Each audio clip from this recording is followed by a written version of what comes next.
말씀 우리 중간중간에 성경을 봉독하도록 하겠습니다. 성막에 대해서 나누고 있습니다. 성막을 이야기할 때 우리가 캠핑이라고 하면은 텐트만을 이야기하지 않잖아요.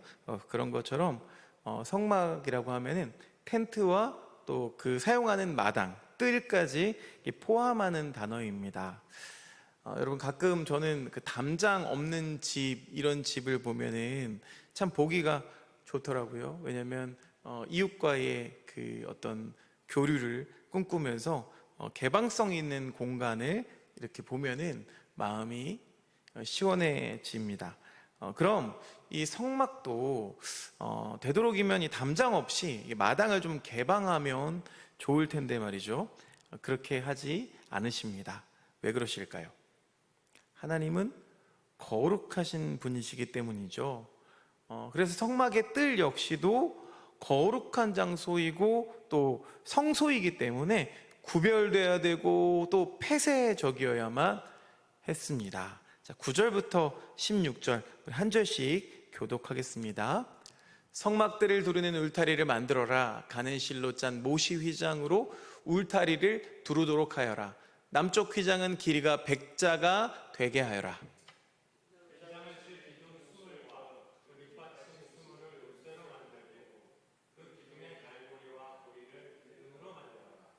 북쪽에도 마찬가지로 그 길이가 100자가 되는 휘장을 치고 기둥 스물과 밑받침 스물을 노쇠로 만들고 그 기둥의 갈고리와 고리를 은으로 만들어라.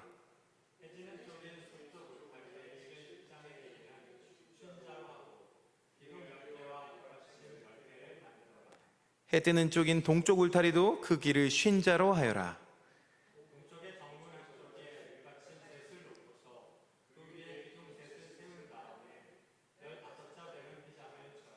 다른 한쪽에도 밑받침 셋을 놓고서 그 위에 기둥 셋을 세운 다음에 15자 되는 휘장을 쳐라.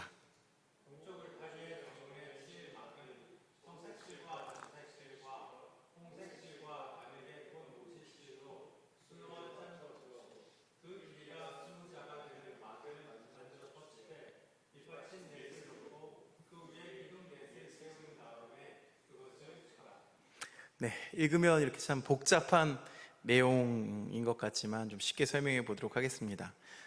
고대 근동 유목민들의 텐트에는 돌 또는 나무 울타리가 이렇게 존재했습니다.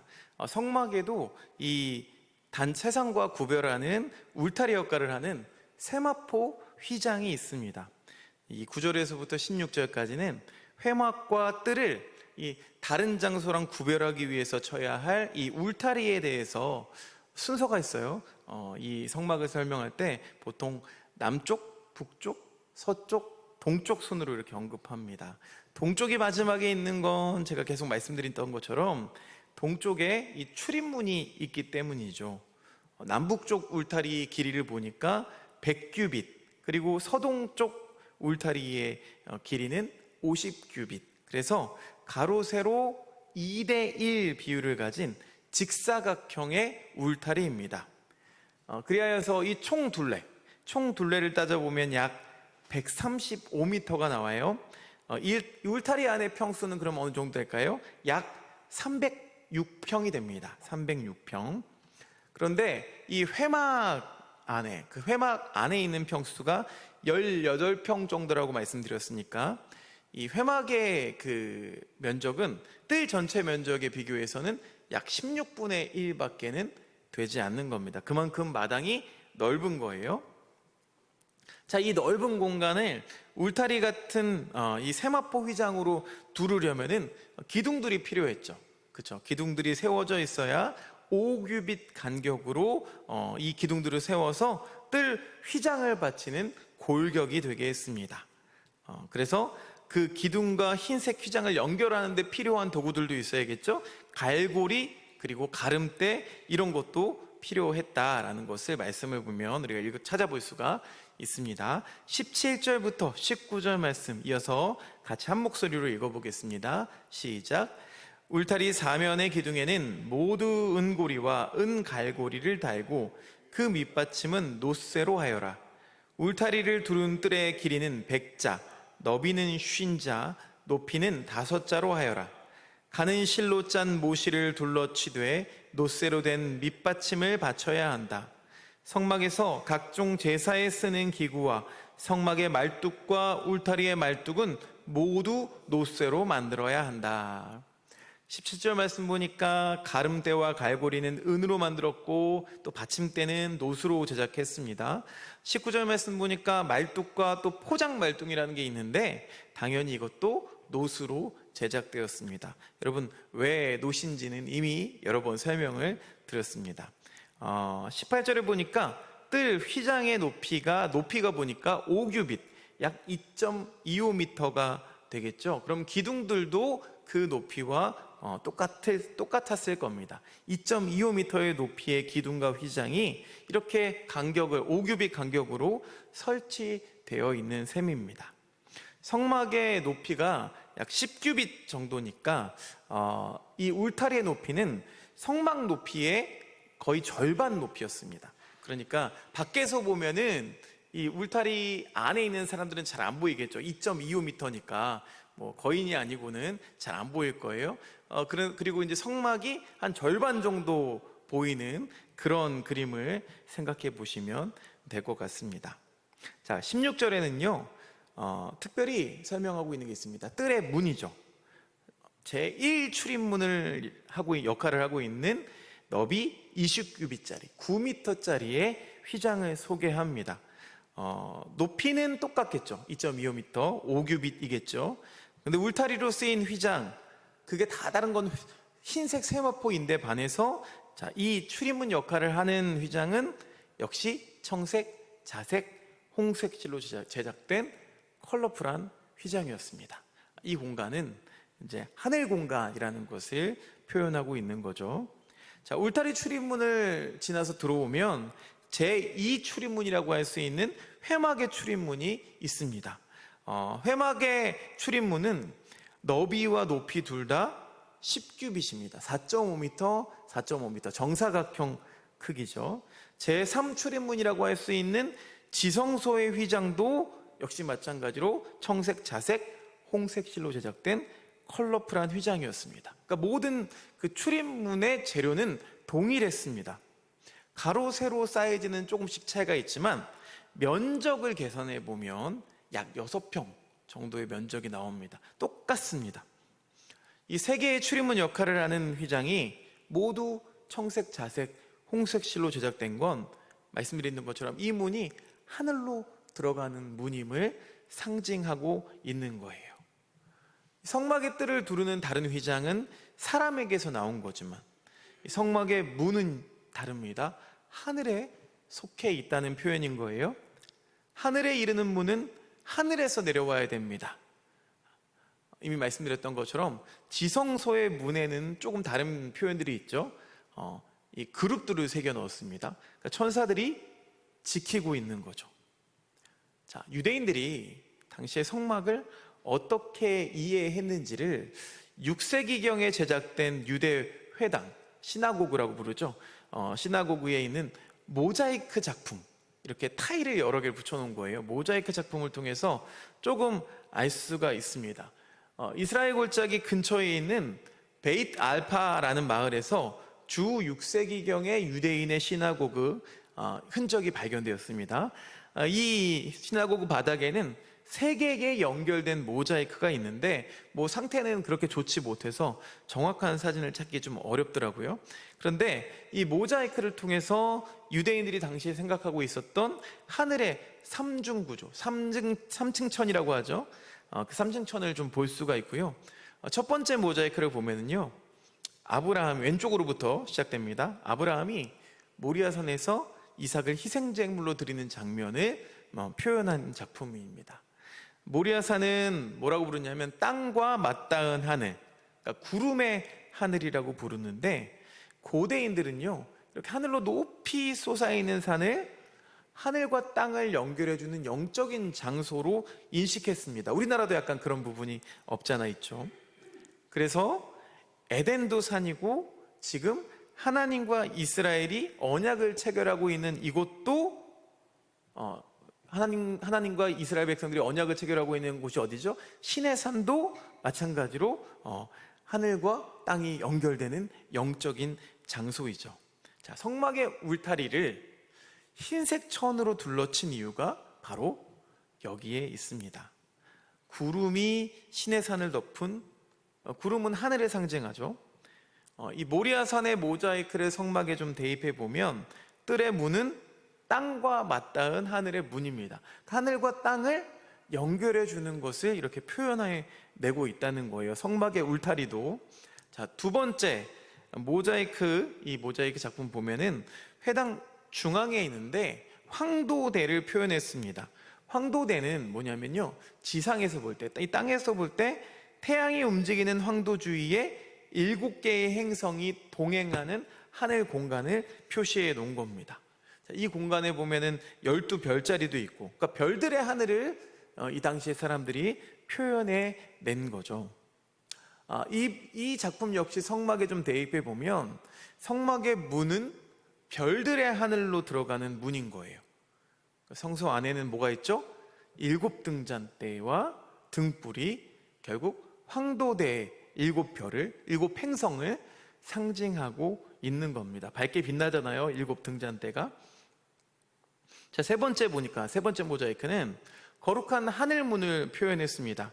당연히 하나님이 계시는 하늘이겠죠. 그러니까 보이지 않는 천상의 문에 들어가는 그 문을 표현해 낸 겁니다.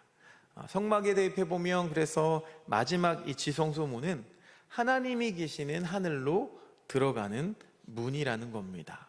이렇게 이 울타리 역시 이 성막을 세상과 구별되게 합니다. 연결되게도 하지만 또 구별되게도 하죠. 여러분, 히브리어로 이 거룩의 문자적인 뜻이 구별된다라는 뜻을 가지고 있죠. 하나님을 위해서 구별된 것을 거룩하다라고 불렀습니다. 하나님이 이 세상과 구별된 분이시기 때문입니다. 하나님이 거룩한 분이시기 때문입니다. 그런데 우리는 한자 이 거룩할 성자를 그냥 경건하고 좀 도덕적인 것쯤으로 생각합니다. 그런데 성경이 말하는 거룩은 이렇게 먼저 공간적으로 구별되는 거룩을 말합니다.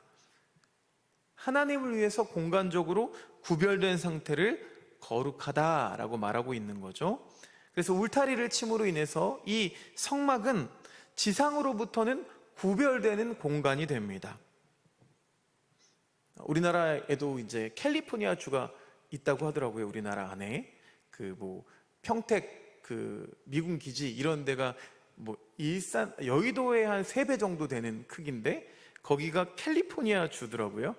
대한민국 땅인데도 불구하고 마치 그런 것처럼 이 땅에 내려와 있지만 이 공간은 하나님의 공간, 하나의 공간이라는 뜻입니다. 본래 성막과 이 성전의 뜰은 이렇게 하나였는데요. 예수님 탄생 시 이 유대 땅을 다스리던 헤롯 대왕, 이 헤롯 대왕이 당시에 초라한 규모의 성전을 재건축해서 확장했습니다. 그래서 주전 20년경부터 이 확장 공사를 시작했는데 주전 9년경에 성전을 다 짓습니다. 근데 성전의 뜰을 그냥 한 개가 아니라 무리하게 3개로 확장합니다. 사진이 아니죠. 그림을 보여주시면 이 그림 보면은 성전의 뜰이 여러 개로 나뉘어져 있어요.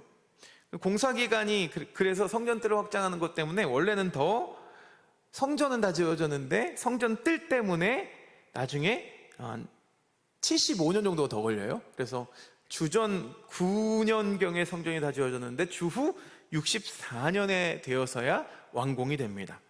그러면서 원래 성전의 뜰이 하나였는데 성전의 뜰이 이스라엘의 뜰, 여인의 뜰, 이방인의 뜰 이렇게 3가지로 나뉘게 됩니다.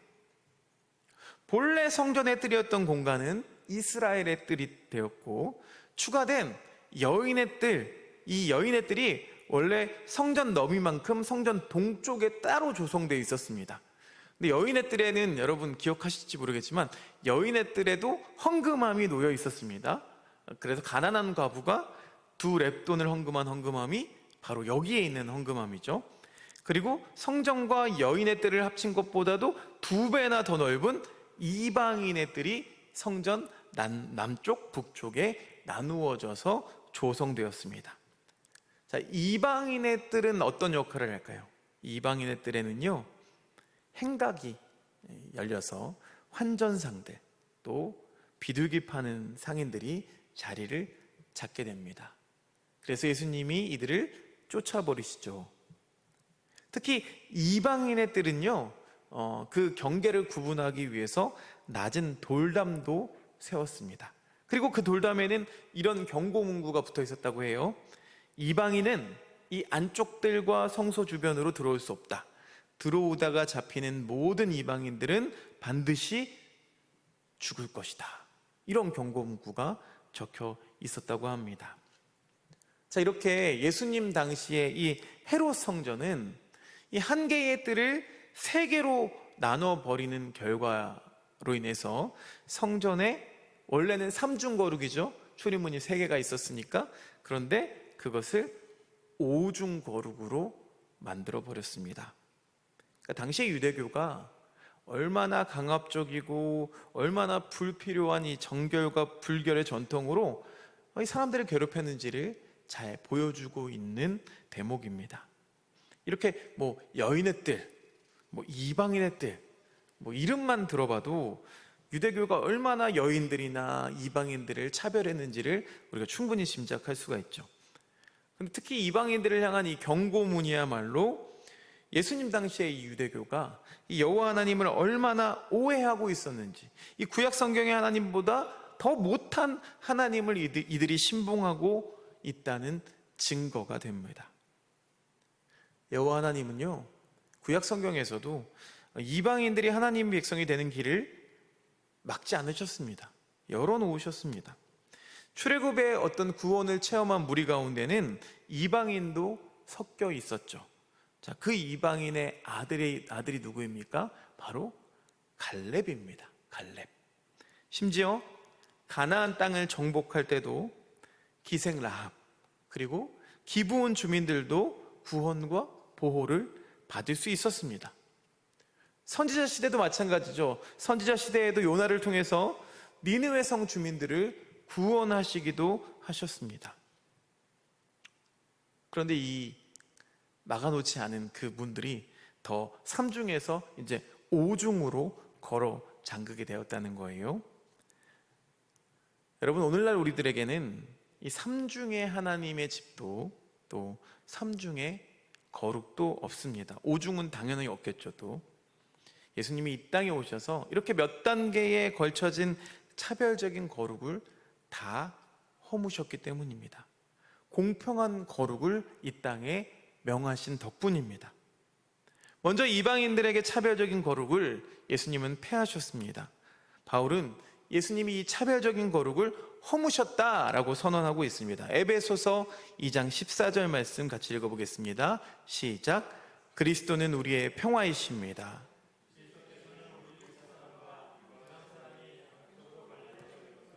하나로 만드신 분이십니다. 그분은 유대 사람과 이방 사람 사이를 가르는 담을 자기 몸으로 허무셔서 원수된 것을 없애시고, 자, 이렇게 예수님이 허무신 담, 그 막힌 담이 바로 이방인의 뜰과 이 성전을 구별하고 있었던 돌담입니다. 성전으로 들어오는 모든 이방인들은 죽을 것이다, 그 경고문이 걸려있는 그 담 말이죠. 예수님의 십자가는 그 담을 사실상 허물어버리는 그런 일이었습니다. 예수님은 성소와 지성소, 그것을 구분하고 있는 이 휘장마저 없애버리지 않으셨습니까? 그러니 이제 예수님 안에서 이 모든 거룩의 단계들, 구분들, 담은 다 허물어졌습니다. 제사장들은 더 거룩하고 일반인들은 덜 거룩하고 또 이방인들은 개같이 더럽다. 이런 차별적인 거룩, 그런 거룩이 예수님 안에서는 단 하나의 거룩으로 공평해졌다는 겁니다. 여러분, 예수님 안에서 우리는 모두 제사장이 됩니다. 모든 그리스도인들은 제사장입니다.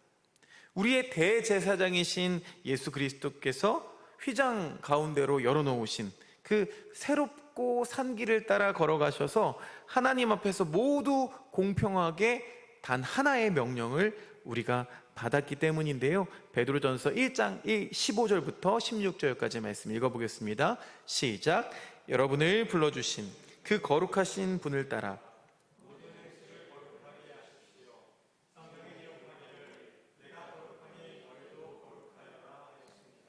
거룩하신 분을 따라 우리 모두 내가 거룩하니 너희도 거룩하여라 라고 말씀하고 계십니다. 십자가를 먼저 지신 우리 주님은 모든 제자들에게 역시 마찬가지로 동일한 공평한 명령을 내리시는데요. 누가복음 9장 23절 이어서 읽어보겠습니다. 시작. 나를 따라오려는 사람은 자기를 부인하고 날마다 자기 십자가를 지고 나를 따라오너라. 이런 말이 아니죠. 누구는 십자가를 전부 지고 누구는 십자가를 반만 지고 그런 게 아닙니다. 뭐 나는 좀 1등급 신자고 너는 3등급 신자고. 여러분 우리 비행기 타면은 그런 거 가장 많이 느끼잖아요. 맨 앞자리는 막 누워서 가고 그 다음에 좀 기대서 가고 거의 뭐 직각으로 서서 가고 뭐 이렇게 많이 나뉘잖아요. 이런 차별적인 생각들을 지워버리라는 말입니다. 여러분 마틴 루터로부터 시작된 이 종교개혁, 이 종교개혁에는 여러 가지 모토들이 있지만 그 개혁운동 중에서 중세 기독교의 생활과 가치관마저 개혁시켜버린 가장 영향력 있는 게 무엇이었습니까? 다름 아니라 만인 제사장설입니다. 성도 10,000명이 제사장이라고 이제 요즘 우리 젊은 친구들한테 얘기하면은 만인 제사장이면 제사장이 딱 10,000명이 있구나 이렇게 생각한다고 해요. 그런 게 아니죠. 모든 성도, 모든 믿는 자들이 제사장이라는 뜻이죠. 카톨릭은 성인이 따로 있습니다. 뭐 사제도 따로 있고요. 그리고 다양한 거룩의 계급이 존재했습니다. 그런 것을 보고 루터가 말하는 거죠. 아, 그건 아니라고. 그런 건 없다고. 그런 계급이 어딨냐고. 모든 성도들이 다 똑같이 제사장이라고. 그리고 모든 성도들의 대제사장은 단 한 분이신 예수 그리스도밖에 없다고 주장했습니다. 우리 모두는 다 예수 그리스도의 보혈로 구원받은 귀한 존재들입니다. 하나님이 제사장으로 여기는 그런 존재들입니다. 저는 말씀의 마지막 20절과 21절 말씀 이어서 읽어보겠습니다. 시작. 너는 이스라엘 자손에게 명하여 올리브를 찧어서 짜낸 깨끗한 기름을 가져다가 등불을 켜게 하되 그 등불은 늘 켜두어라. 아론과 그 아들들은 그것을 회막 안에 증거기 앞에 쳐놓은 회장 밖에 켜두어서 저녁부터 아침까지 주 앞에서 꺼지지 않도록 보살펴야 한다. 이것은 이스라엘 자손이 대대로 길이 지켜야 할 규례이다. 오늘 읽은 말씀 가운데는 이제 21절에서 처음으로 회막, 이 미팅 텐트가 등장합니다. 우리는 편의상 이 단어를 좀 미리 앞당겨서 사용하고 있었던 거예요. 그동안은 27장 이 마지막 2절은요 등불에 관한 내용입니다. 20절 말씀 보니까 순수한 감람유, 올리브유를 등불을 밝히는 원료로, 우리말 성경에서는 짜다라고 번역하고 있는데 영어 성경에서는 때린으로 번역합니다. 때리는 게 정확한 거예요. 고대에 이 올리브유를 얻는 방법은 2가지였습니다. 요즘 뭐 저온 압착 방식 뭐 이런 게 있던데, 첫 번째는요 올리브를 이렇게 말 그대로 때려서 으깨어서 만드는 방법입니다. 이 방법을 사용하면 기름은 많이 나옵니다. 그런데 찌꺼기가 섞여 있어서 투명하지가 않습니다. 그러면 예상해 볼 수 있겠죠. 값이 좀 저렴하겠죠. 낮은 등급이겠죠. 2번째는요 올리브를 방아 찍듯이 막대기로 가볍게 때려서 기름을 얻는, 가볍게 때려서 얻는 방법입니다. 찌꺼기가 들어가지 않도록 가볍게 때리는 거예요. 이렇게 하면 찌꺼기가 거의 없이 아주 투명한 기름을 얻을 수가 있습니다. 첫 번째 그 방식보다는 이 방식의 기름이 더 값비싸고 또 그름도 없고 빛이 더 밝습니다. 당연히 비싸겠죠. 성막에서 사용된 순수한 올리브유는 어떤 올리브였을까요? 두 번째입니다. 더 비싼 것이죠. 찌꺼기가 없어서 그을음도 없고 더 밝은 빛을 내는 기름입니다. 자, 21절 말씀 보니까 이 기름으로 불을 밝히고 관리하는 일을 제사장이 맡을 것을 명하고 있습니다. 출애굽기 27장 20절과 21절 말씀을 신학자들을 좀 난감하게 만드는 짜투리 본문이기도 합니다. 그래서 제가 따로 떼어서 지금 읽고 있는 거예요. 좀 겉으로 보기에 좀 이상한 점이 발견되기 때문인데, 자, 등불에 관한 것은 이미 설명을 했습니다. 그렇죠? 왜냐하면 등잔대를 소개했던 출애굽기 25장 13절, 31절 그 부위에 있는 게 아니라 왜 또 하필이면 27장 이 마지막 부분에 이 등불에 대해서 또 언급하는지가 좀 개연성이 부족하기 때문이죠. 그래서 여러 가지 설득들이 있는데 그 중에서 가장 설득력 있는 해석에 의하면 등불 관리를 맡은 자들이 제사장이기 때문에, 그래서 등불에 관한 위치가 또 이 출애굽기 28장 다음 주부터는 우리가 제사장 의복에 관한 것들을 배울 텐데, 이 28장 제사장들에 대한 말씀 직전에 마지막에 배치되었다는 겁니다. 아주 흥미로운 건 출애굽기 27장 20절과 21절에서 등불에 관한 말씀으로 이 제사장 주제가 시작이 됐다면 제사장 주제가 끝나는 30장에도요 뒤에도 등불이 또 언급이 됩니다. 미리 좀 읽어볼까요? 30장 7절 말씀 같이 읽어보겠습니다. 시작. 아론은 그 분향단 위에다가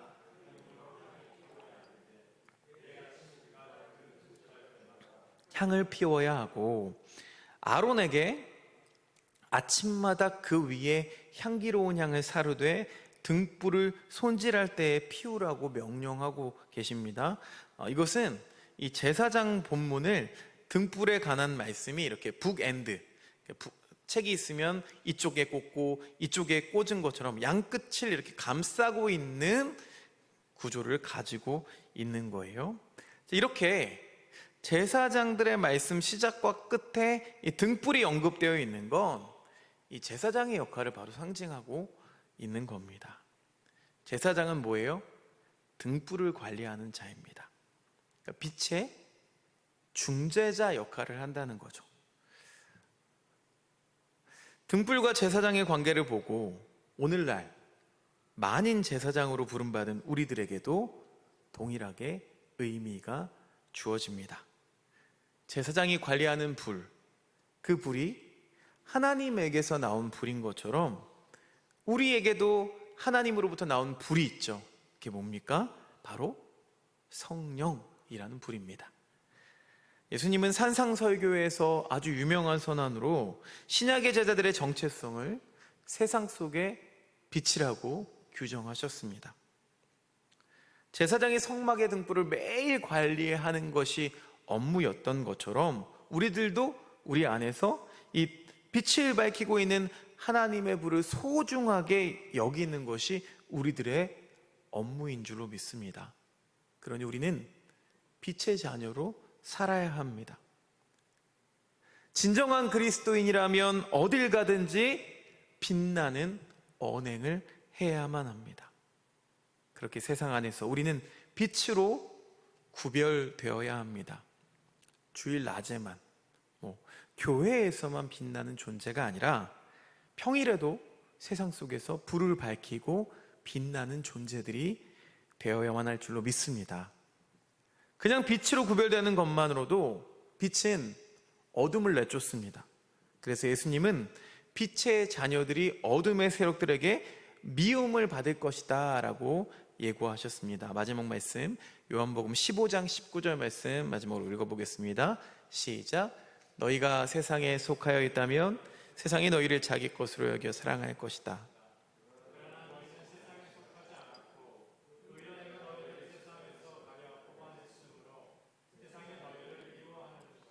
아멘.